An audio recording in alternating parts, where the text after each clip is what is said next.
Good day to you, my friend. Sit, take a drink, and hear the short but strange tale of the Wherwell Cockatrice. Wherwell is a small picturesque village on the River Test in Hampshire, England. It has been in existence since the Middle Ages, mentioned as far back as AD 955 as Wherwell, meaning cauldron springs, likely due to the natural springs in the region. Originally home to an abbey destroyed in a fire in 1227, the later Wherwell Priory was home to a group of Benedictine nuns until its dissolution in 1540 by then monarch Henry VIII. It was some time before its dissolution that the supernatural arrived in Wherwell, and it all centred around a most unnatural incident, that of a toad incubating a cock's egg. Now, we all know cocks, or roosters depending where you're from, don't lay.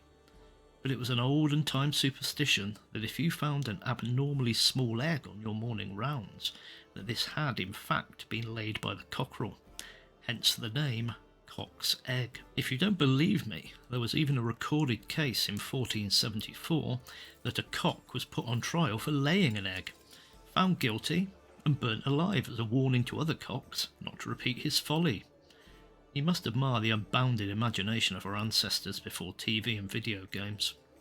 Some versions of the legend have it that it was in fact a duck's egg, allegedly leading to some villagers shunning them until as late as the 1930s. But I digress, back to the tale. It was in the bowels of the priory that an unholy union of toad and the impossible egg led to the birth of one of England's legendary monsters, the cockatrice. Cockatrices are two-legged dragons or serpents with the head of a cockerel, having their earliest mention in the Bible as a fiery, poisonous serpent. It is akin to the Greek basilisk, and some believe it to be the same cryptid in all but name. The cockatrice, like the basilisk, could kill people by looking at them, touching them, or sometimes breathing on them, the weasel being the only animal seemingly immune, and the only way to kill one was to get it to look at its own reflection. Now, when Wherwell's cockatrice had hatched, it began to terrorise the local denizens, mainly by eating them, and a reward was put out to anyone who could slay the beast. 4 acres of land was a tempting prize, and many died in their attempts, until a man named Green found the cockatrice's lair and attempted to kill it by lowering a mirror of polished steel into it. It is said to have taken 4 days of the monster battling with its own reflection until it exhausted itself enough for Green to descend into the pit and run it through with a spear to seal its fate.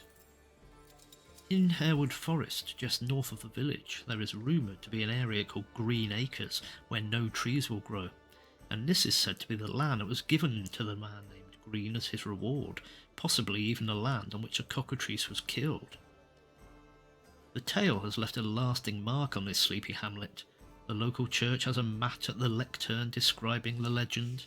A local community singing group is aptly named the Cockatrice Community Singers.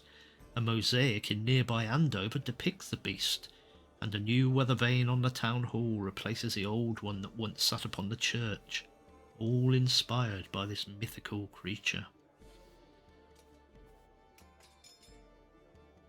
And so ends the tale of the Wherwell Cockatrice. I hope you enjoyed it, and if you did, please like, subscribe, and leave a comment below. Have a safe journey home, my friend. But should you spy a cock laying an egg, look out for that toad.